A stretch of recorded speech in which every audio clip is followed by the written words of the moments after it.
welcome to A1 Driving Academy. My name is Zaf. Thank you for taking part in today's program. I hope the content and information provided on this program benefits you. Particular routine in today's program, and the routine we're going to talk about is M.S.P.S.L. Okay, now we're going to talk a bit about what does this routine stand for? What does M.S.P.S.L stand for? Why is it applied? And what if it wasn't applied? So we're going to break this down a little bit more for you guys. So any individuals thinking about taking their lessons or doing their theory or 16 and thinking about in the next year or the next few months looking at joining and getting their provisional license and thinking about starting the lessons, this is a good start up for you guys, because when you come to starting your lessons, these are the sorts of information that should be, and I highlight that word, should be passed down to you guys within your lessons. The reason why I say should be, because a lot of individuals come to me not having been taught these routines, and it's a shame, because students come to us out of trust, out of faith as instructors, that we're going to be taught these things. So we have an obligation and a right that we are teaching these individuals out of faith, out of trust, that we're teaching them these skills, to life skills, to make sure and ensure moving forward, whenever they get behind the driving wheel, that they are the most safest drivers out there, and to reduce the amount of trouble. That's another topic, another story for another day, but ultimately we need to try and make sure we're driving safe and promote that moving forward. Okay, so going back to what I was discussing and what I was talking about.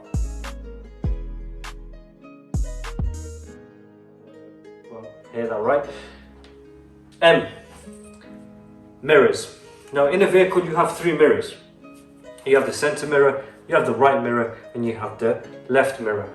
Now the center mirror is completely different to the side mirrors. Both side mirrors are the same mirrors, it's just they're positioned on different sides of the car. One's left, one's right. Apart from that, they're both the same. The center mirror is completely different. Now I'll give you a little bit of breakdown on that as well. So for viewers out there that are looking at taking lessons, this is something that you should be taught on your very first lesson in terms of your cockpit drill, and that's another routine that we'll go into.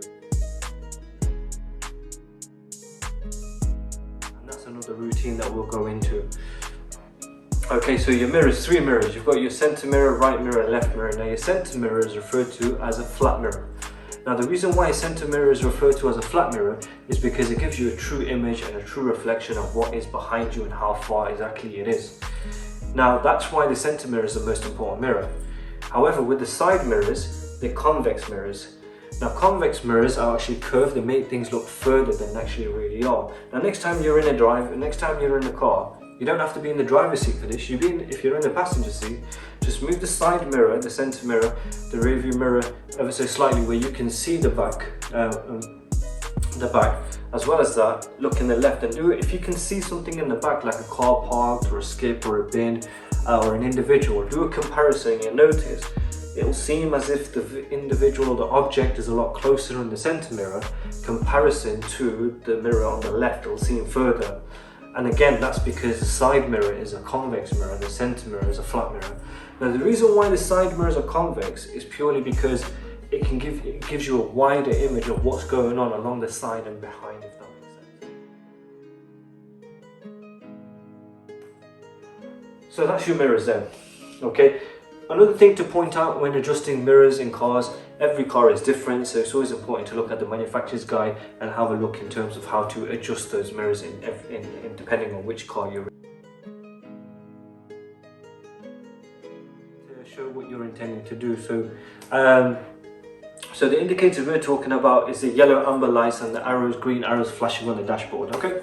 So indicating left or indicating right, depending on which direction you're going. So that's the second letter signal. Now when you signal, we have 6 signals come on outside of the vehicle, on the exterior of the car. We have 2 at the front, 2 at the side, 2 at the back. That's for road users at the front of you, side or for road users alongside. Imagine if there's a pedestrian waiting to cross. And then you have indicators located at the back as well. So there's 6 in total. before starting any long journey, and if you always wanted to double check to see if your indicators all 6 are working, simply click the hazard button in the center of the car, which is a triangle, a red triangle. All 6 indicators would come on at the same time, and you'd be able to just simply walk around and have a look to see if all indicators are working and functioning as they should be. Okay, so moving on to the next letter, which is M. So now we've established we've got M for mirrors, S for signal, and then the last letter M, that stands for maneuvers or maneuver. Okay, now I want to talk a bit about maneuver. What is a maneuver? Now, when mentioning the word maneuver, a lot of people, not everyone, but a lot of people naturally assume some sort of parking, some sort of reverse bay park, some sort of maneuver you'd be expected to do on a test. However, any type of movement you're doing is referred to as a maneuver. So if it's pulling up on the left, it's a maneuver. If it's you moving off, it's a maneuver. Any action you're carrying out is a maneuver. So for example, when you're using the brakes and you're slowing down and you're changing gears, that's actually technically classed as the maneuver part, because that's what you would need to do in order to maneuver the car, if that makes sense. So one thing I do want to highlight from my own personal experience within the lessons teaching individuals, when giving instructions to individuals, for example at the roundabout, turn left, at the junction ahead, turn right, for these types, or turn left at the next junction, I notice a lot of individuals, what they're doing is the first thing they do is go straight to the maneuver part. So what they start doing is they start braking, slowing down, changing gears, then they go back to the mirrors and signal. In actual fact, when you break that down, you've done it in the opposite way around. You've actually done maneuver, mirrors and signal, which is the complete wrong order. And obviously we've already established that the routine we're applying is M.S.P.S.L, mirror signal maneuver. Now I want to look into that detail. I want to look into that in a little bit more detail. So if the individual is slowing down, braking, changing gears, by the time they've completed that, they're relatively close to the end of the road, or they're relatively close to the turning that they need to take. Now at that point, for you to even just check your mirrors and signal, let's talk about the signal for instance. For you to apply that signal, you're not giving road users enough notice at that point that you're taking this turn or you're taking this course of action, if that makes sense. So in actual fact, if logically you think about it, by applying your mirrors, by applying the signal, you know, that's one, you're not having to come back to it, and that way you're giving a lot of individuals and road users around you enough notice in terms of what you're intending to do.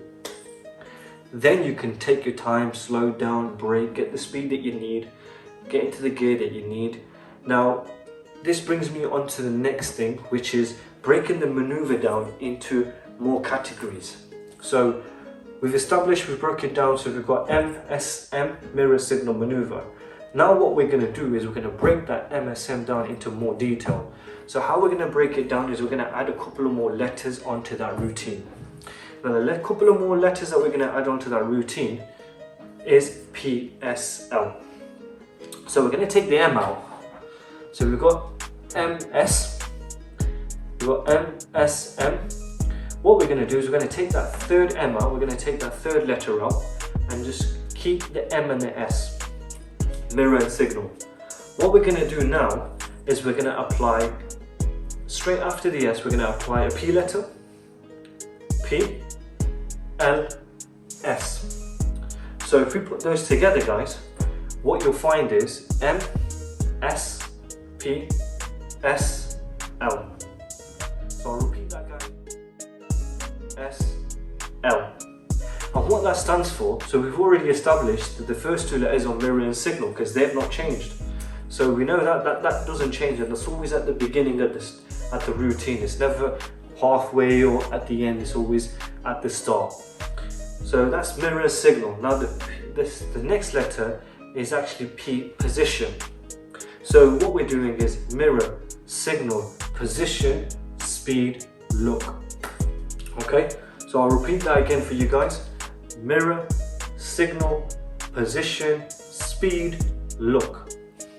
Now when approaching a junction, when approaching a roundabout, if applying this routine, now first and foremost, this routine should be applied roughly 10 car lengths away from whatever it is you're approaching, whether it's the end of the road, a roundabout, a turning. So this routine needs to be roughly applied 10 car lengths away. Now, a lot of individuals get confused and say, how am I supposed to apply 10 car lengths? How am I supposed to work that out? Well, a little tip for you guys. The line that divides the road up from the left and the right and the oncoming traffic, the center line, the one broken white line actually represents 1 car length. So when individuals are asking, how do we work that out in terms of traffic queue, in terms of waiting, in terms of starting routines? Now, no one's saying that in advance you have to count the lines. Now, that's ridiculous. I don't want no one to walk away and say, Zaf on a video said we have to count the lines. That's ridiculous. So I don't want to see anyone driving and waiting and counting it. I don't want that coming back onto me again. So I'm not saying you have to sit there and count the lines, but if you've got a rough estimate, on your test, the examiner's not going to go out and tape measure and measure it to see, right, have you got that 10 car length? It's just a guideline to give you guys, so therefore you're giving road users enough notice with your mirrors and signal, and then it gives you that enough time to then get your speed where you needed to, get your gears where you needed to, get your positioning where you needed to, and then at the same time checking to see if it's safe and clear for you to go. Now, if you're not giving yourself that enough time to check to see if it's clear to go, you're not going to be able to make the right and the safest decision at that moment, if that makes sense. And I've seen it a lot in roundabouts. Individuals, when they should be doing something, they're doing something else. So for example, when they should be focusing on their positioning, they're focusing on checking. So by the time they come onto positioning, their car's completely positioned in a different direction to where they want to be. They want to be going left, but they're positioned in a way as if they're going right. Now, our body language is a form of indicator as well. So if we're positioned on the right hand side, our indicator's on, the sun is glazing, it's sunny as hell. It's sunny as hell, it's so bright that you can barely see the lights. Your indicator's on, but it's so bright that you can see the indicator flashing. What are vehicles going to think purely based on where you're positioned? You're giving the wrong impression. So it's very important, guys, to take that into account. So follow this step, break it down, work it out step by step. I mean, just sit at home. You could be sitting at home while working out mirrors, signal, position, speed, look, and break it down and work it out step by step for you. And same routine applies to roundabouts. This routine, M.S.P.S.L, is applied to junctions, roundabouts. I mean, if you ask your instructor, they'll break it down for you and they'll explain exactly where these routines can be applied. The whole purpose of today's program was so that I could break the routine down for you guys and show you exactly where. So it is applied, for example, pulling up on the left, center mirror. So you're doing, I'll break it down for you guys. So pulling up on the left, first thing you do, 8 to 10 car lengths away, you'd find a location. You pick the location, first thing you do, you check your mirrors. Center mirror left, slowing down. Now, the reason why we check center mirror is because before we brake, we want to see how is it affecting drivers behind. Now, if the car behind is relatively close and we're not checking the center mirror and we go on to pressing that brake quite harshly, you can see where I'm going with this, guys, yeah? Okay. However, if we simply check the center mirror and we can see and acknowledge that the car behind is relatively close, we wouldn't be pressing that brake quite harshly at that point. We would simply tap the brakes to warn, as I mentioned, indicators on the back of the car. We would warn the driver behind that we are intending to slow down. So create that gap between us, okay? However, at that point, if that individual is still not, just ease off the gas and your car will gradually come to a stop and slow down eventually. So that's why we check the center mirror most importantly. Then moving on to the left mirror, we check the left mirror for any cyclists hovering through or coming on the left. So any reason why it's not safe to us turn left, or any reason why it's not safe for us to pull up on the left, like I said, due to cyclists, etc. Once you've carried out those two actions, you apply the signal.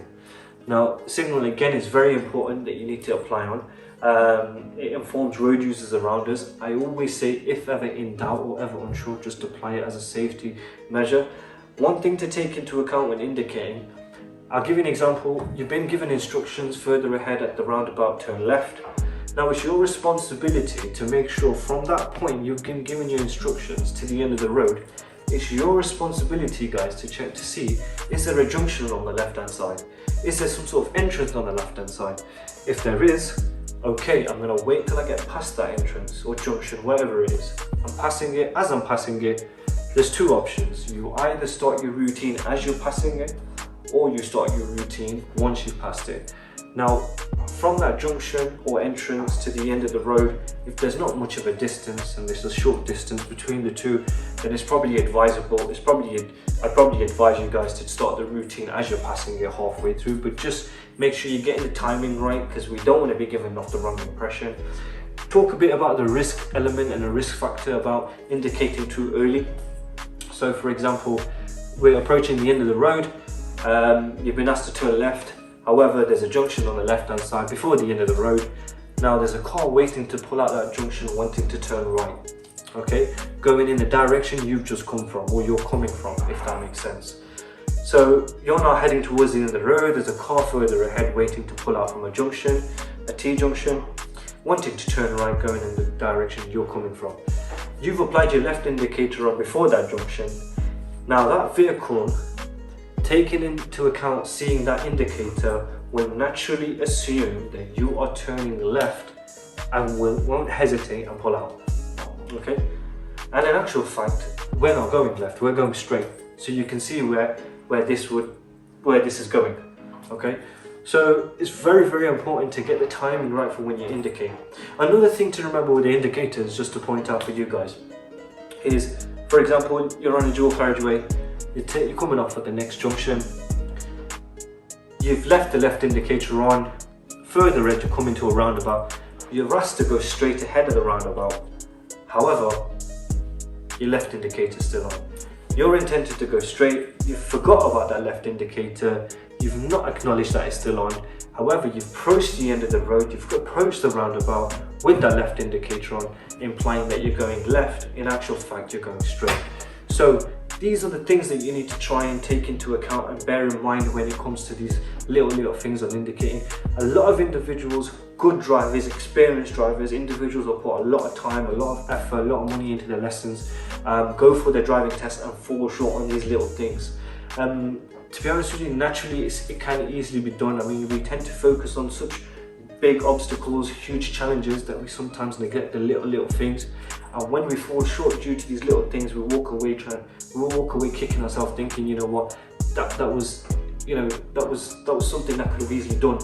But it's purely because we focus on so much bigger challenges, bigger obstacles, and we're so concerned about those that we start to neglect the little areas or the little points that we need to be focusing on as well.